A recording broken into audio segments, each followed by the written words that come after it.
Amém? Bom dia, irmãos. Bom dia, irmãos. Glória a Deus. Aleluia, como diz nosso. Então, queridos, antes de ir para a palavra, nós temos caminhado um pouco nesse tema de que, entendendo que a base de tudo para a nossa fé é formar Cristo em nós, né? Mas temos pessoas nos visitando. Lá e Paulo não é visita mais, né? Tá bom? Então, vocês já são membros. Mas é a irmã do Paulo. Qual é o seu nome? Fátima. Bem-vinda. O Senhor te agracie. Eu falo para os irmãos que queremos que você se sinta bem, mas que principalmente você tenha um encontro com Jesus e sinta a presença dele. É o Arthur? É Arthur mesmo, né? Errei ou acertei? Então o que está lá em Ribeirão é o Davi, é o Arthur. Hoje, dois reis, hein? Rei Arthur e Davi, né? Você é rei Arthur crente, né? Bem-vindo, Arthur. O Arthur já esteve com a gente. E sobrinho do Anselmo, do Valério, primo do Mateus. Que o Senhor possa graciar a sua vida aqui. Vocês possam transformar. Quem mais? Tem mais alguém? A gente tem a Sheila está nos visitando. Bem-vinda. Brincadeira, irmão. Deus abençoe você. Vamos abrir nossa Bíblia. No texto base que eu quero trabalhar, mas nós vamos dar uma viajada hoje, fazer algo diferente, porque eu vou citar mais do que ler todos os textos, para que a gente ganhe uma certa dinâmica. Então, o Abner esteve aqui, ele soltou esse texto e Deus começou a falar forte comigo nele. No livro de Gálatas, no capítulo 4, Gálatas 4,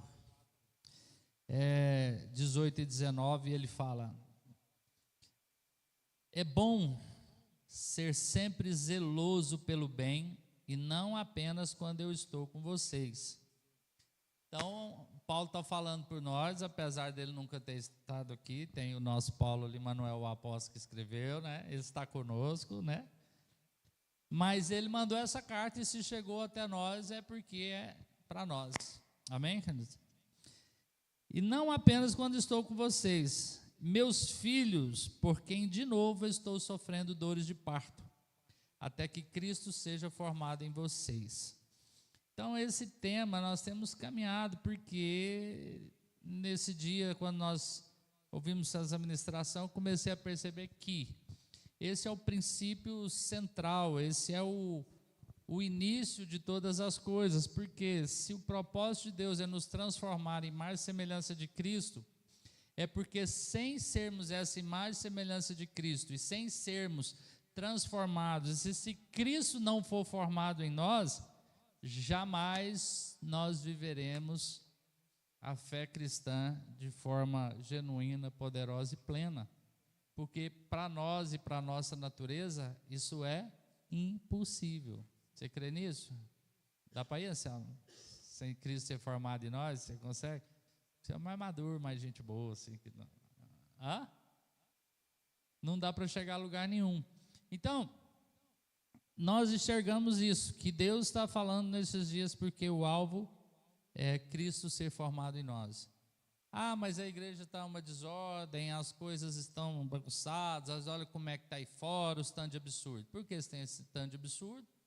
Porque nós começamos a viver uma religião dentro do que nós achamos, dentro de que nós cremos, aos pouquinhos entrando uma mistura, para que a gente tente usufruir do melhor dos dois mundos, do céu e da terra, e não tem jeito. Então, se as coisas não estão fluindo na plenitude, o primeiro diagnóstico é que Cristo não está sendo formado em nós nesse tempo. E aí, domingo passado, nós caminhamos nesse propósito de tentar discernir, né, como Cristo pode ser formado em nós.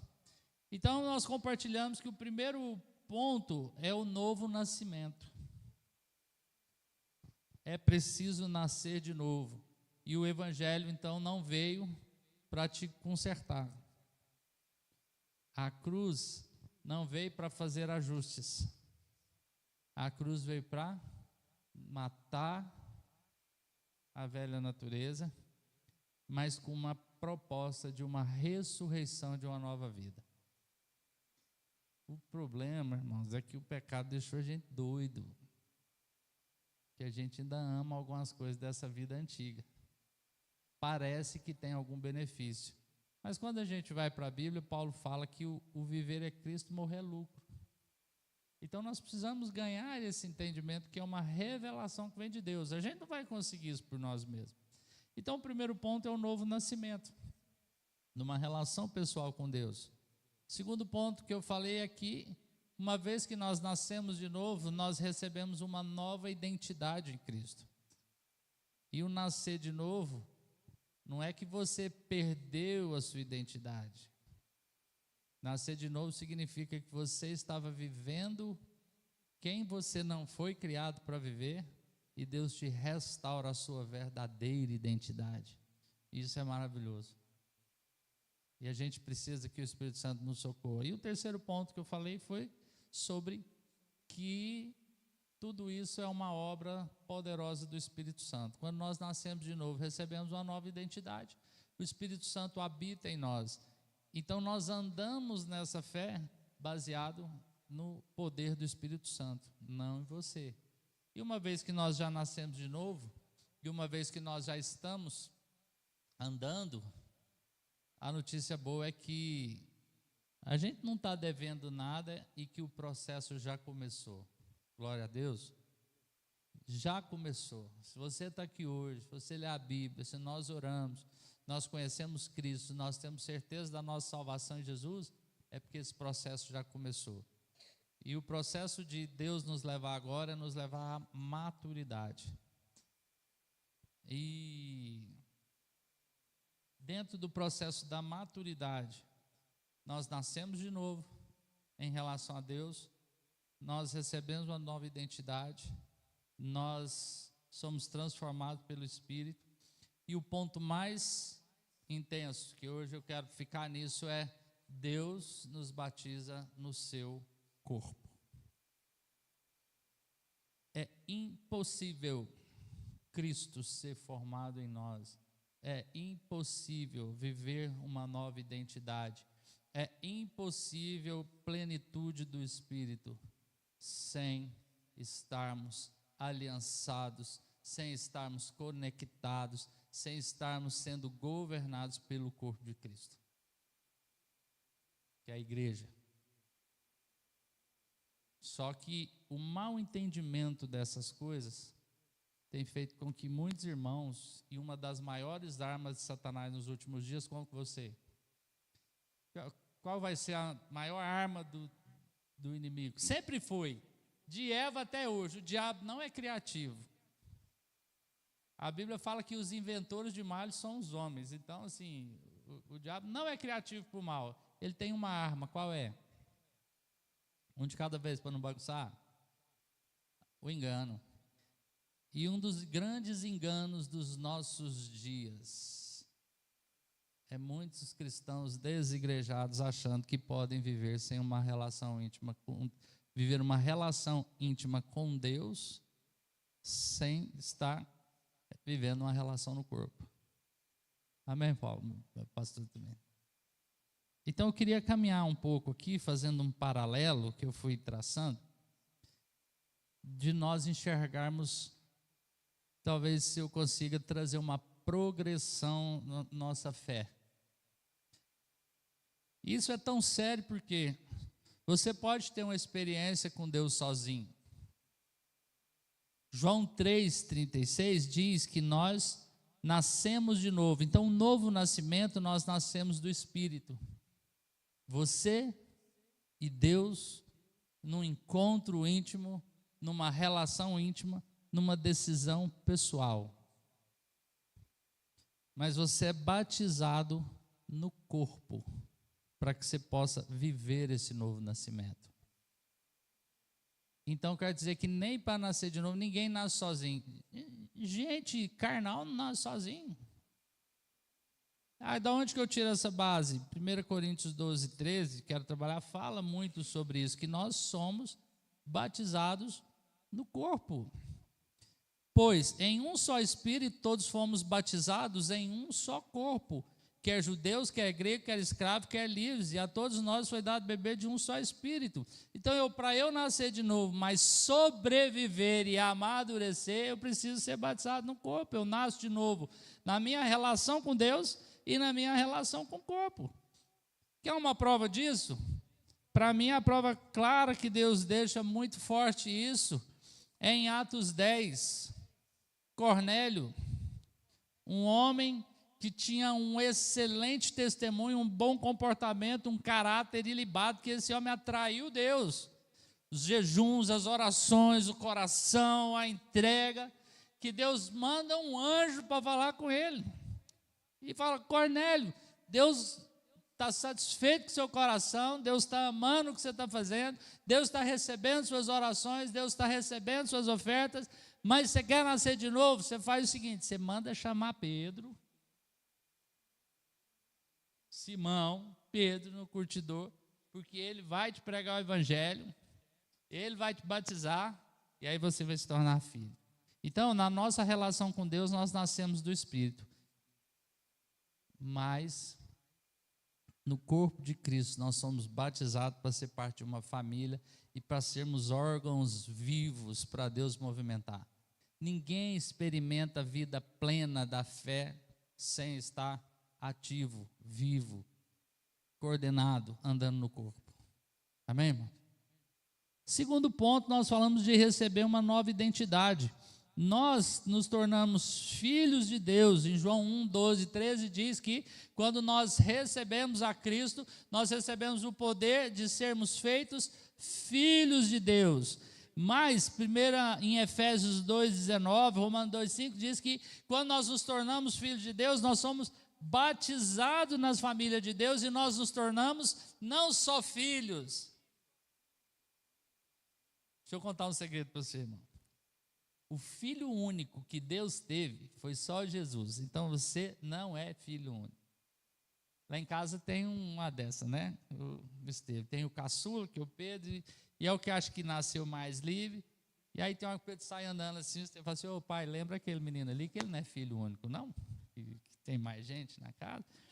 E aí eu fico pensando, às vezes a gente age como se eu pudesse viver só como se eu fosse filho único. E Deus não deu tudo para um só. Então, ao mesmo tempo que nós nascemos, deixa eu abrir aqui.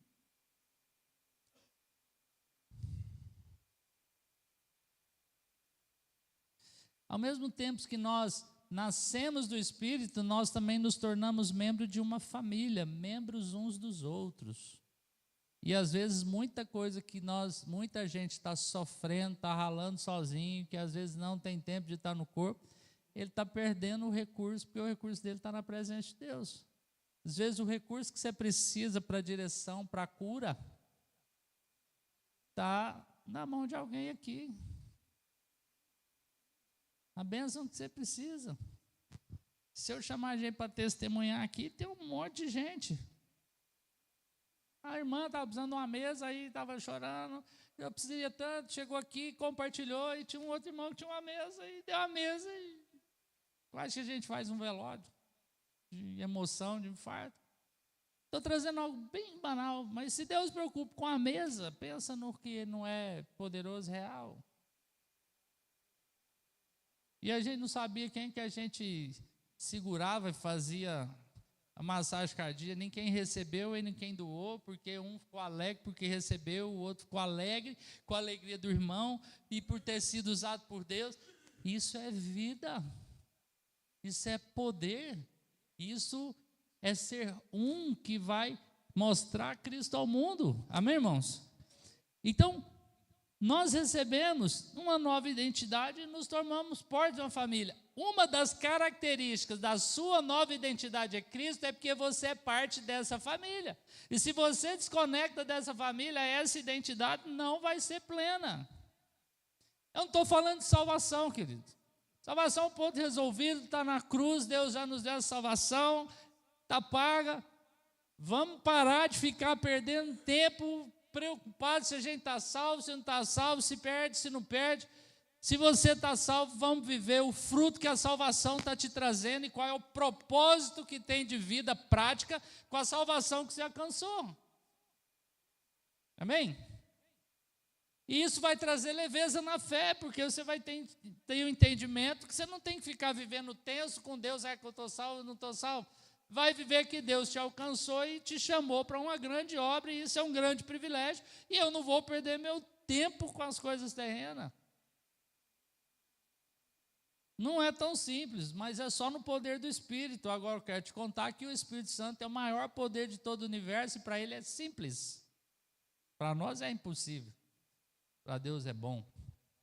Então, nossa nova identidade, nós nos tornamos filhos de Deus, mas nós nos tornamos filhos porque nós somos introduzidos nessa família. E se não viver essa família, você não vai se dar bem. Vocês lembram do filho pródigo? Ele era da família. Me dá o que é meu que eu vou viver sozinho. Ele recebeu o que era de Deus. Perdeu tudo. Pastor. Passou um monte de coisa que não precisava. Ah, foi de Deus para aprender. Não, querido, tira esse negócio da sua cabeça, que tem um monte de tribulação que a gente passa que não era de Deus, não. É estupidez nossa. Aí ele voltou para casa, foi aceito pelo pai, recebeu tudo de novo, recebeu. Só que ninguém para pensar o seguinte: a Bíblia diz que a herança dele ele gastou. Ele é filho, ele é salvo, ele está na casa, ele vai ter que viver da misericórdia do irmão, porque ele torrou aquilo que era de Deus nesse mundo, e aí não é digno. Se a gente pensar, né? Os jovens estão no início aqui, é hora agora de acordar. Eu já ouvi quando a gente fazia evangelismo nas ruas aí, né? Vamos voltar a ler para esse negócio, na pecuária. Aí eu pegava o carro, moço, que ele precisava de 4 metros de largura de corredor para andar, né, João Paulo? Que tonto. Aí ele chegava lá onde a gente estava fazendo teatro evangélico. Ô, irmão. Eu falei, irmão? O que você está fazendo aqui? Mas eu vou curtir minha vida e eu volto para Deus. Você está louco? É agora. Você nasceu de novo. Você foi introduzido numa família de Deus. Essa é a sua nova identidade. E nessa família, nós encontramos perdão e cura. E a Bíblia diz que se nós confessarmos os nossos pecados a Deus, nós recebemos perdão, porque Deus é fiel e justo para nos perdoar o pecado e nos purificar de toda injustiça. E aí a gente tem irmãos e a gente vive anos sofrendo o mesmo pecado, porque não vive o processo inteiro, porque a Bíblia diz que você é perdoado e é purificado, mas lá em Tiago 5,16 diz, se confessarmos os nossos pecados uns aos outros, nós somos curados. Tem muita gente que está perdoado e está justificado, mas não está curado.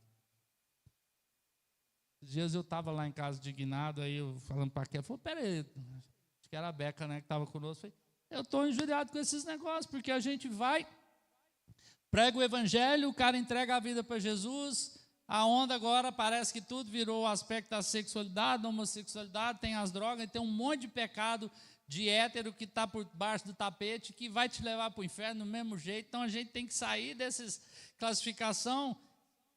E um dia nós fomos levar o irmão numa casa de recuperação e me chamou a atenção e lembrei desse texto. Porque tinha dias que ele não usava drogas, e aí ele falou, tem 6 meses que eu estou limpo, e o cara da casa perguntou, mas você está curado? Porque o propósito não é você estar limpo, ficar sem usar, o propósito é você estar curado.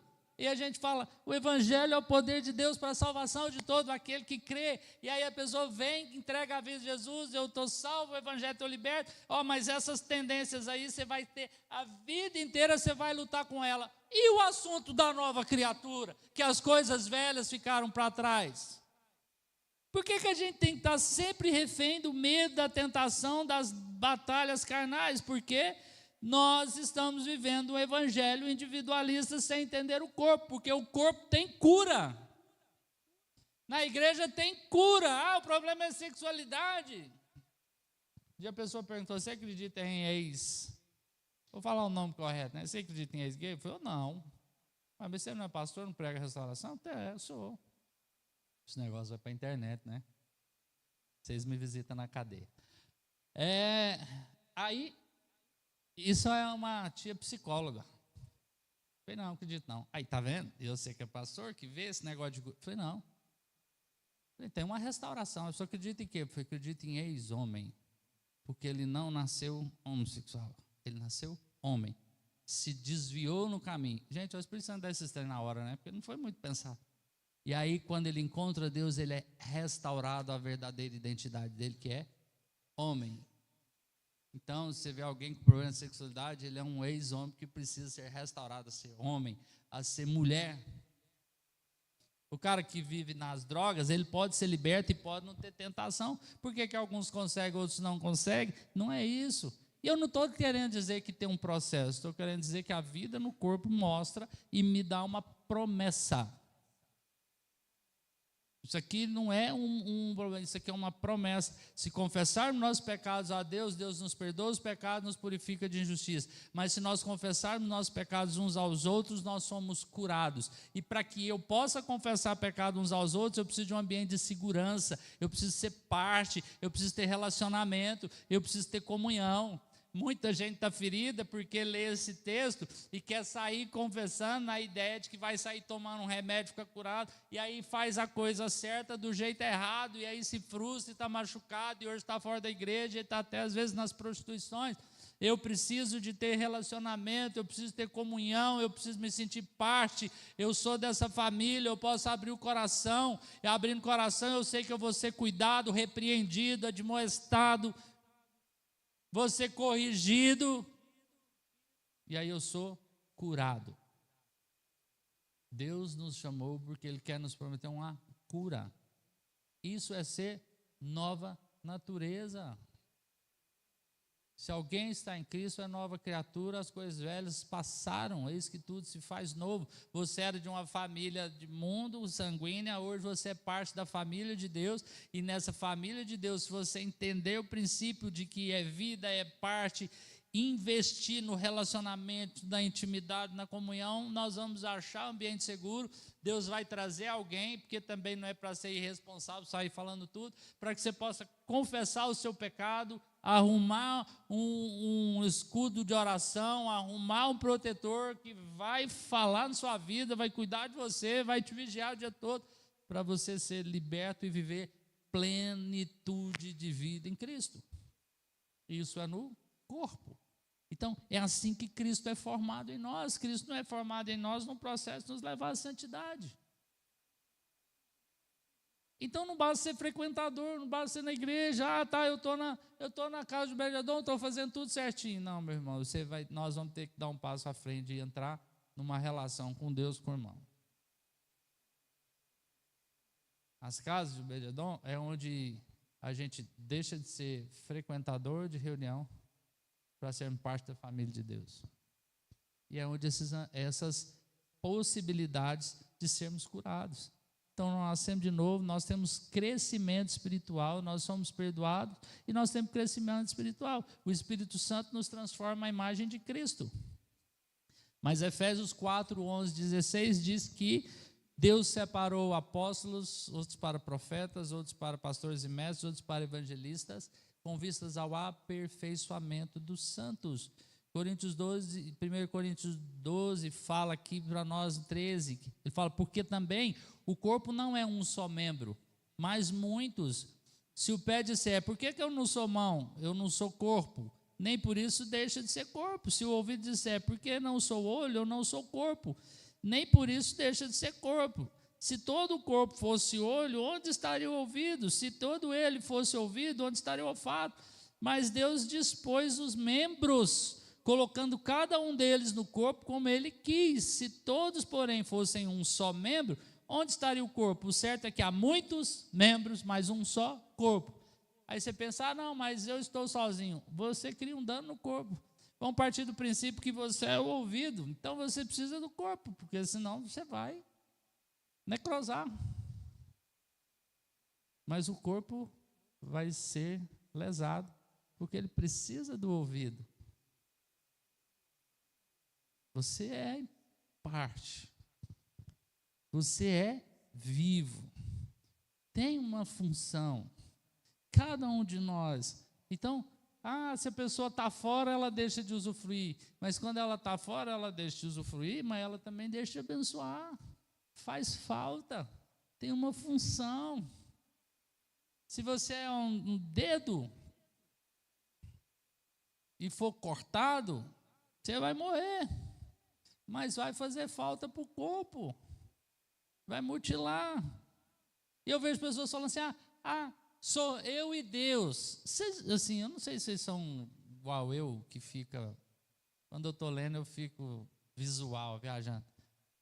Parecendo um monstro de Frankenstein, porque todo mundo é ele e Deus, como se a cabeça tivesse decapitada e todos os órgãos do seu corpo tivessem tudo conectado na cabeça. Pensa um ser com a cabeça, com o pé colado nela, a mão colada nela.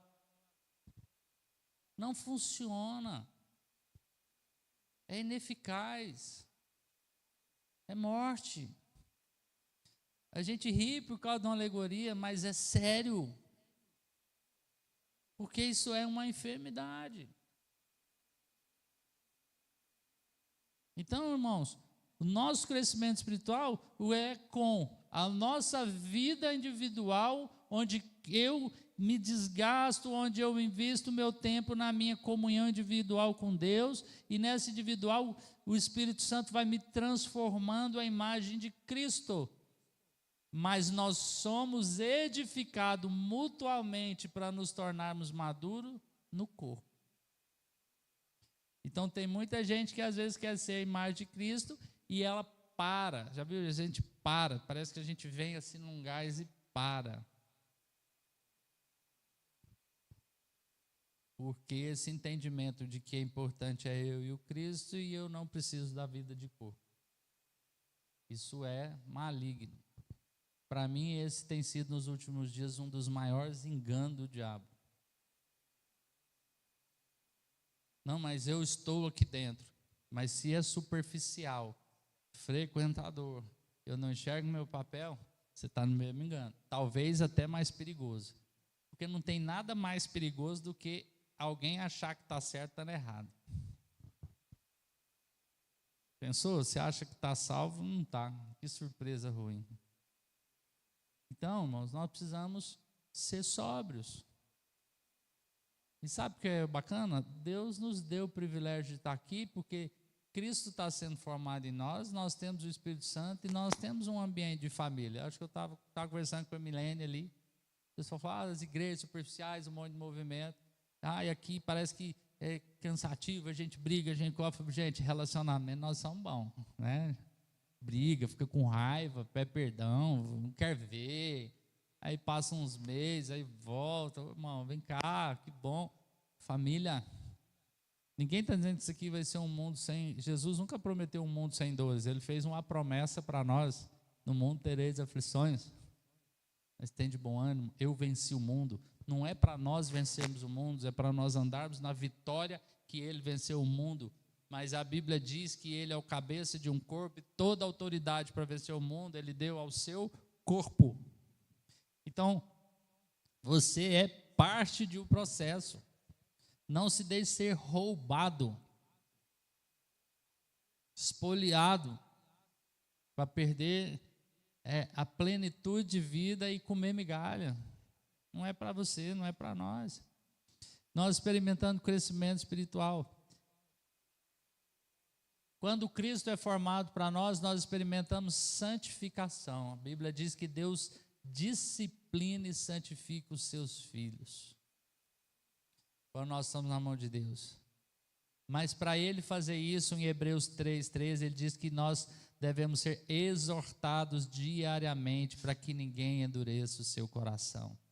Deus faz a obra de santificação direto, te revelando na unção do Espírito, na fluência dos dons, na comunhão com Deus, na visão do eterno.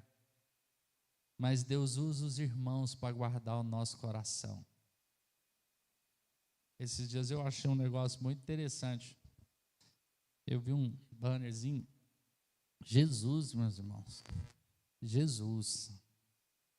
Quando foi para o Getsemane, levou 3 amigos. E aí eu vi o bannerzinho assim: Adão pecou no paraíso. Jesus se manteve firme no deserto. E Jesus nos ensinou de corpo. O paraíso endurece o coração. E eu não estou dizendo que a gente não deva viver no paraíso, mas Adão e Eva ficou sozinho lá. A gente tem o corpo para viver essa plenitude. Nós temos uma vida de oração. Então a vida de oração, ela também é plena quando nós temos a nossa relação individual, mas ela não é plena sem o corpo. Então não estou dizendo que você não tem. Às vezes a pessoa fala: você está achando que eu não tenho vida com Deus? Eu falei: não estou dizendo que você não tem vida com Deus. Mas está meia boca. Está pela metade. O copo está meio vazio. Hebreus 4,16 fala que pelo sangue de Jesus nós temos ousadia de entrar no Santo dos Santos. Temos comunhão com Deus. Se alguém está precisando de alguma coisa, se alguém tem alguma necessidade, seja conhecida diante de Deus todas as vossas petições. Você tem acesso ao Pai, você tem acesso ao Cristo.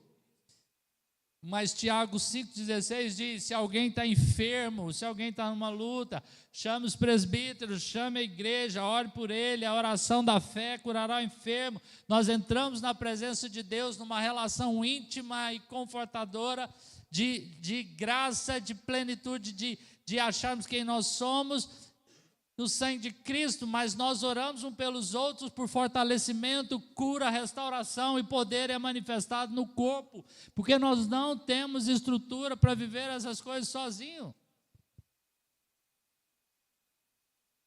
Cai, irmãos. Não flui, porque não é o propósito.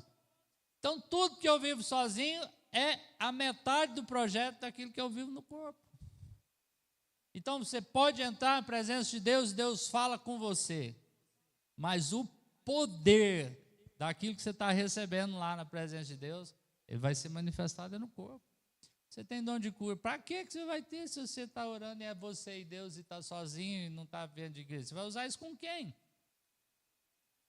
Para aparecer lá fora?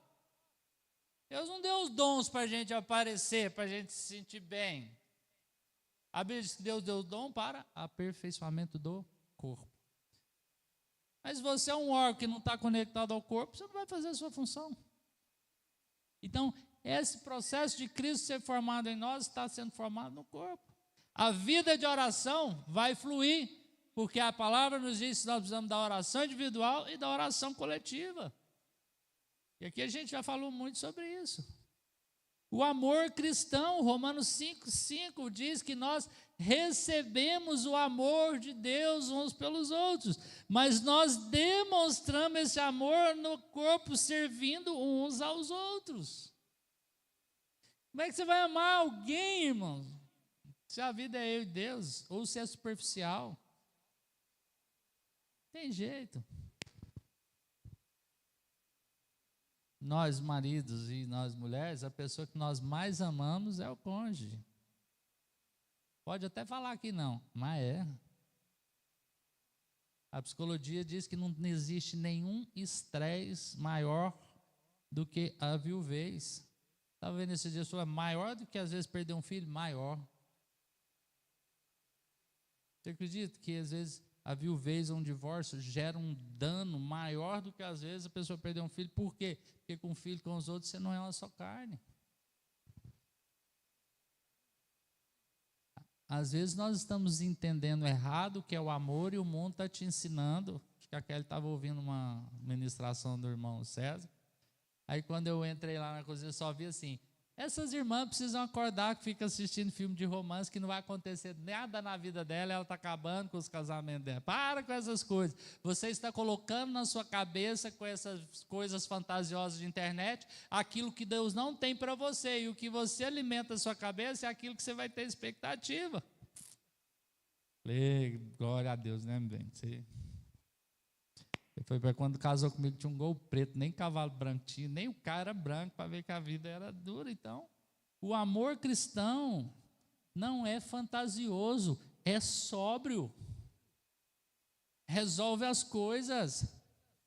Amor cristão não é idiota, não é bobinho que você aguenta todas as coisas. O amor cristão é um amor que é bem posicionado. Quando você é ferido, você tem liberdade para se expressar, para conversar, para ter vida, para que Cristo venha, o poder Cristo, o inferno seja derrotado. E para conquistar isso não é simples. Quer dizer, é simples, não é fácil, porque é a nossa natureza. Então, nós recebemos o amor de Deus numa relação individual, mas nós experimentamos esse amor estando conectado ao corpo. Amém, irmãos? Estou conseguindo ser claro com vocês? Perseverança. A nossa perseverança. Não, tem que perseverar. Mas se você não tiver o corpo para te dar uma direção, tem muita gente perseverando no negócio errado. É uma obstinação. Vai fazer igual o povo lá no deserto, quando falou, vamos lutar com os gigantes da hora que atravessar o Jordão. Não é assim. E aí passa aquela luta, Josué e Caleb levantam e falou, Deus vai dar eles para nós como um pão. Deus fica chato, Deus não resolve, fala, não, vocês não vão entrar. Falou, não, nós somos perseverantes, nós vamos lá lutar com os gigantes. Não, a palavra de Deus não era para ir. Então, para ser perseverante, Deus é poderoso para nos guardar, Deus é poderoso para cuidar de nós, Deus é poderoso para nos dar uma visão, Deus é poderoso para nos sustentar no meio das tribulações, mas ao mesmo tempo Ele fala, não deixemos de congregar, estimulando uns aos outros no amor, estimulando uns aos outros para boas obras, admoestando uns aos outros, porque o corpo te protege de ser perseverante na coisa errada. Não tem nada mais perigoso do que alguém sincero, íntegro, perseverante na direção errada.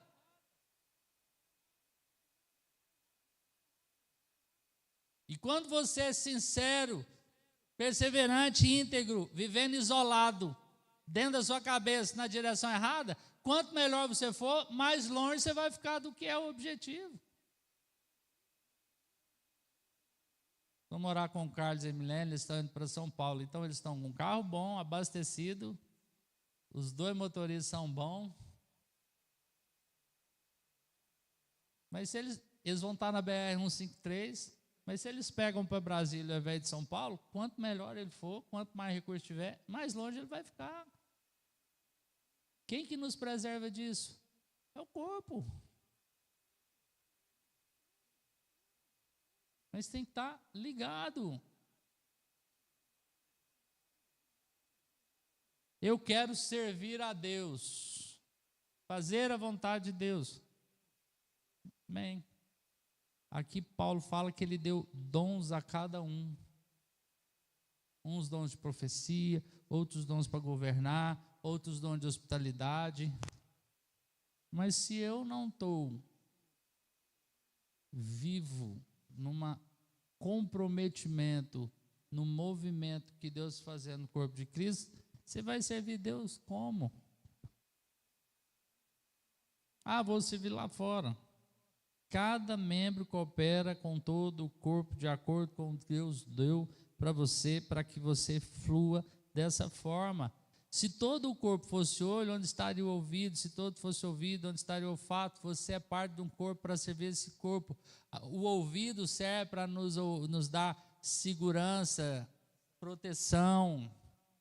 Cada um tem o seu corpo e você vai servir a Deus no corpo.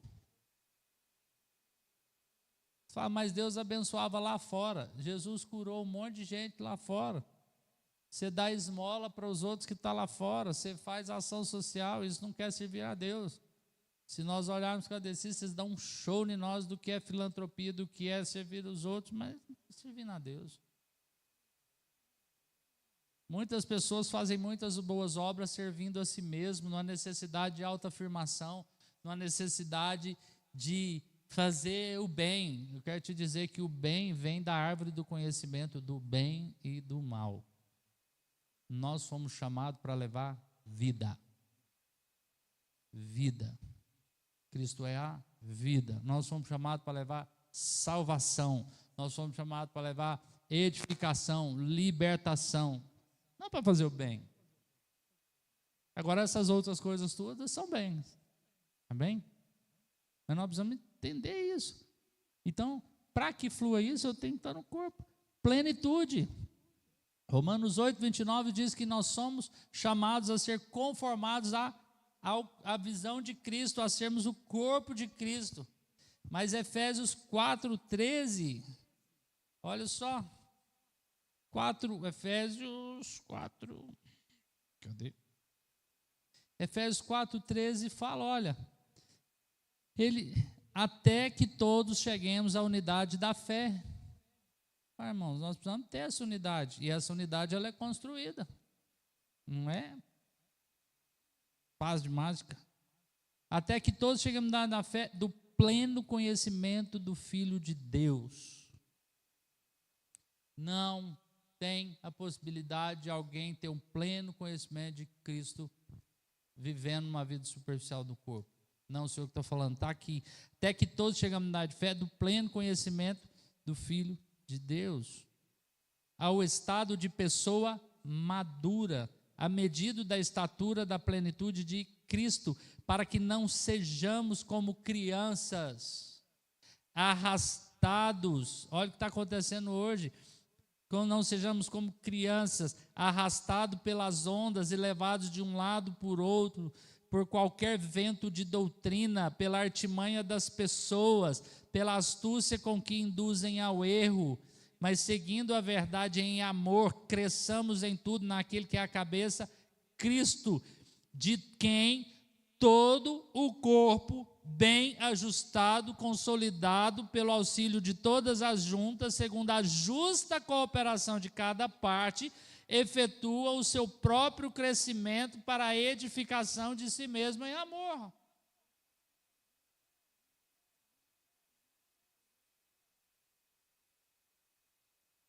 Vou fazer igual aqueles pregadores. O texto é muito claro, né, irmãos?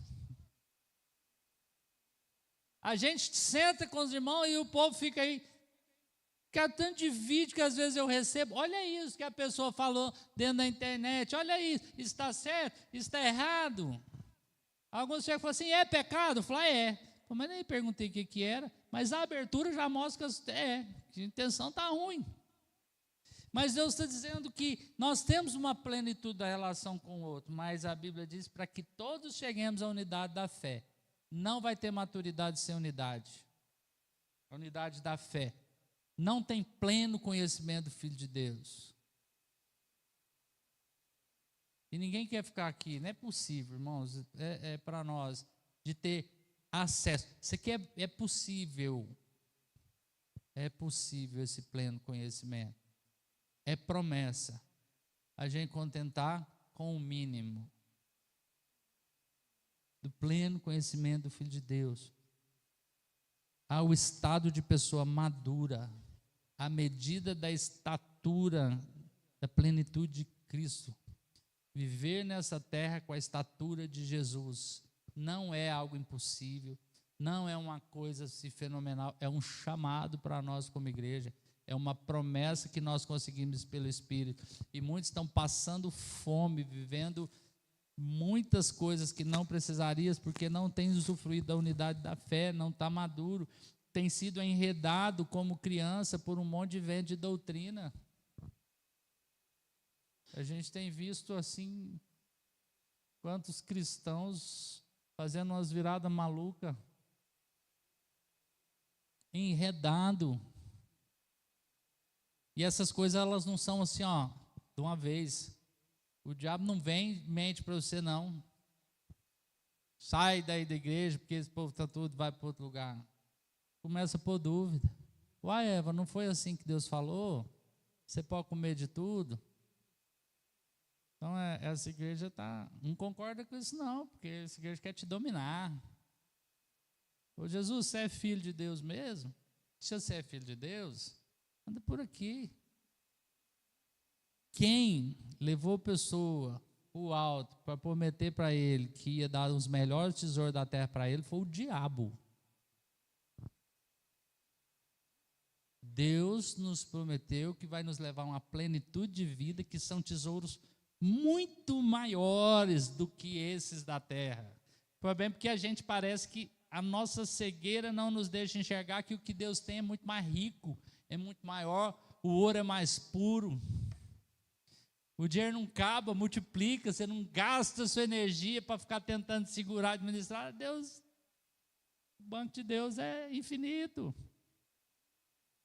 O poder, os dons, o descanso de andar em cima de uma obediência dentro do corpo, seguindo a verdade em amor. Cresçamos num corpo bem ajustado, bem consolidado, o auxílio de todos, a cooperação de cada parte. E a igreja vai crescer porque ela vai efetuar o seu próprio crescimento. A igreja está crescendo, a culpa é dos líderes, dos pastores, não, é de todo mundo. Porque se o corpo estiver bem ajustado, estiver conectado, a gente para de ficar olhando para a igreja como se a gente estivesse fora dela. E quando a gente vê essas aberrações, em vez de ficar se juntando em credo para falar mal da igreja, nós vamos começar a ir para o nosso quarto, chorar pela igreja, chorar para que Deus faça e para que o nome de Jesus seja limpo e glorificado nessa terra. E isso é uma promessa, e são esses que choram pela igreja que vão receber a marca de Deus. Lá em Ezequiel fala que Deus libera o anjo, de Apocalipse para destruir tudo, mas fala para o anjo, não toca naqueles que têm a marca do cordeiro na testa dele, porque quem são eles? Aqueles que choram e clamam pelas coisas, pelas abominações que está acontecendo na igreja. E aí ele efetua o seu próprio crescimento para a edificação de si mesmo em amor.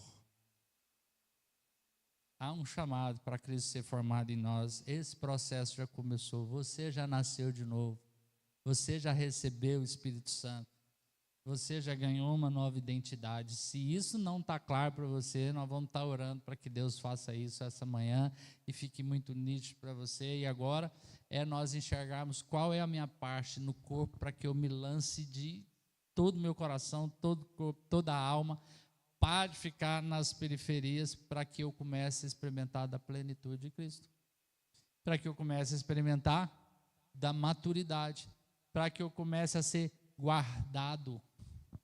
Eu posso experimentar cura, eu posso experimentar libertação.